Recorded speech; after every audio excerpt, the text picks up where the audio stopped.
Ya, contohnya item A lari 12 menit.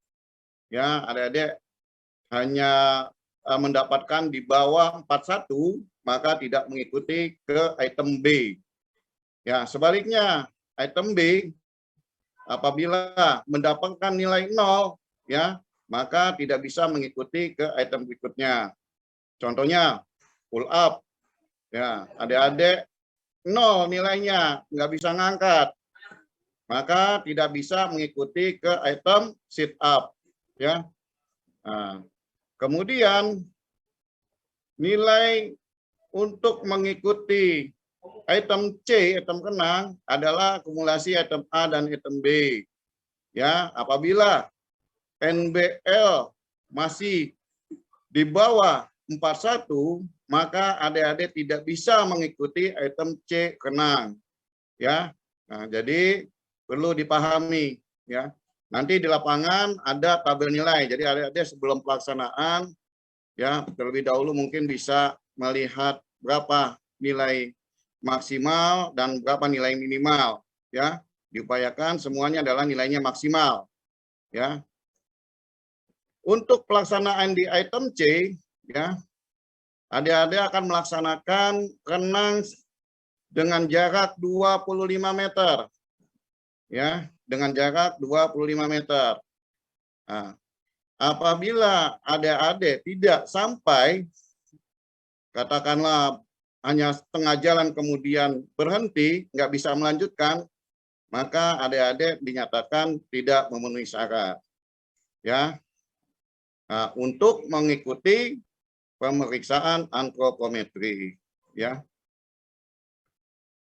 apabila item C selesai, maka semuanya peserta melaksanakan pemeriksaan antropometri. Tentunya yang memenuhi syarat. Ya, syarat apa? Syarat nilai batas kelulusan, yaitu 41. Nah, kemudian tempat pelaksanaan pemeriksaan antropometri bertempat di Aula Serbaguna Polda Banten.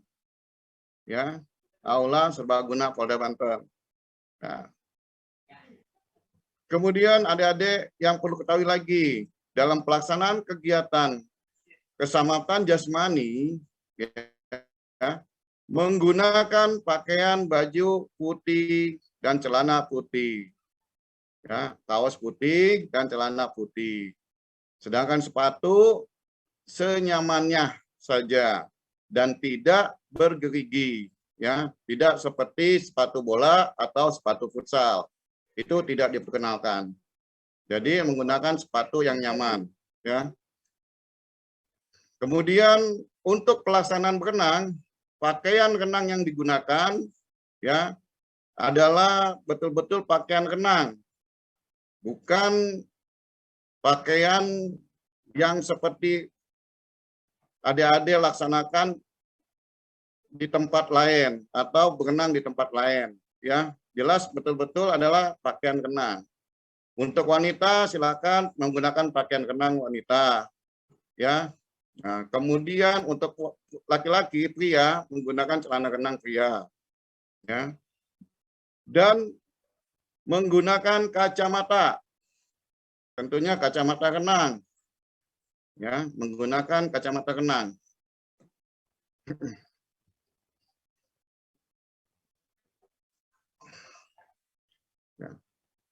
Selanjutnya, pada saat pemeriksaan antropometri, ya, untuk laki-laki dan wanita tetap menggunakan kaos putih dan celana putih, ya, menggunakan kaos putih dan celana putih, tentunya dalam keadaan bersih, ya.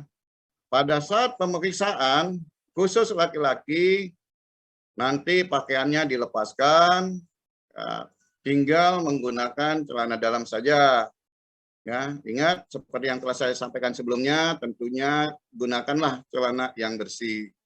Sedangkan untuk wanita, pada saat akan dilakukan pemeriksaan, maka hanya menggunakan pakaian kenang.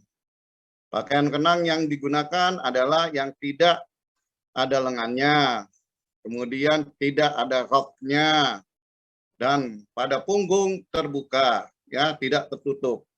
Ya, itu yang untuk wanita. Sedangkan untuk pakaian renang ketika pelaksanaan renang silakan menyesuaikan saja. Tetapi khusus untuk pelaksanaan pemeriksaan antropometri menggunakan pakaian renang wanita seperti yang telah ditentukan dan tentunya tidak bercorak. Oke. Kemudian adik-adik, setelah kegiatan selesai semua, ya, setiap item secara terbuka dan transparan akan diumumkan.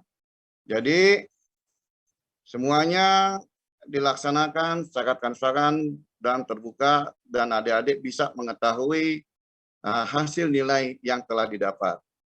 Ya. Kemudian daripada itu, yang perlu dicatat adalah disiplin untuk ketepatan waktu. Ya, jangan sampai kita pelaksanaannya siang. Ya, semakin cepat adik-adik datang, maka semakin cepat pula kita melaksanakan kegiatan kemampuan jasmani dan pemeriksaan antropometri. Saya kira mungkin itu saja. Nanti bagian kelompok langsung di-share melalui grup sekretariat. Ya, Bang Ali, mungkin itu saja. Mungkin ada yang perlu ditanyakan, silakan. Silakan kepada Casis yang ingin bertanya untuk aktifkan kamera dan aktifkan mic.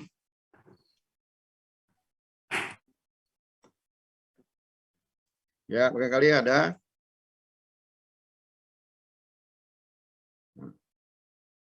Baik, adik-adik, untuk selanjutnya mungkin akan ada arahan dari Wakil Ketua Tim Samjas, yaitu adalah Ibu Kabak Watpes, Ibu AKBP Widya Andriani. Mohon izin, dipersilakan Ibu.